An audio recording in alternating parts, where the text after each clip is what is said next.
सभी दोस्तों से मैं अपने यूट्यूब चैनल पे आप लोग का स्वागत करती हूँ। मैं सुनाने चल रही हूँ बहुत प्यारा सा राम लक्ष्मण के कजरी गीत अच्छे लगे तो भैया हरन लाइक सब्सक्राइब करिए, कमेंट में बताइए कि कजरी गीत कैसे लगी। सीता संभल के बैठू मोरी नैया, गंगा मैया मारती लहरिया ना। सीता संभल के बैठू मोरी नैया, गंगा मैया मारती लहरिया ना।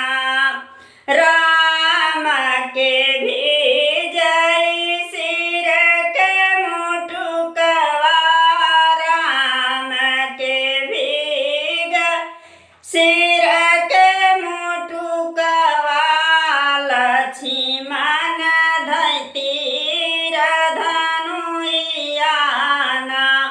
सीता जी के भी गई मांग के बेनियावा, गंगा मैया मारती लहरिया ना।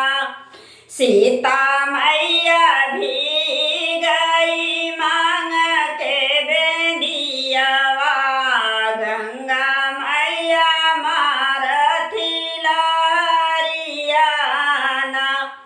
सीता संभल के बैठू मोरी नैया, गंगा मैया मारई लहरिया ना।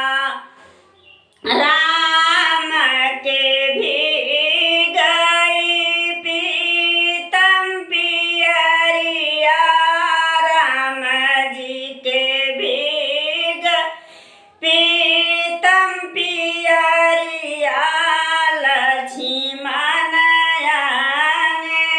भी गई ना। लक्ष्मण ही भी गई ना। सीता जी के भी गई कुसुमर चुनरिया, गंगा मैया मारई लहरिया ना।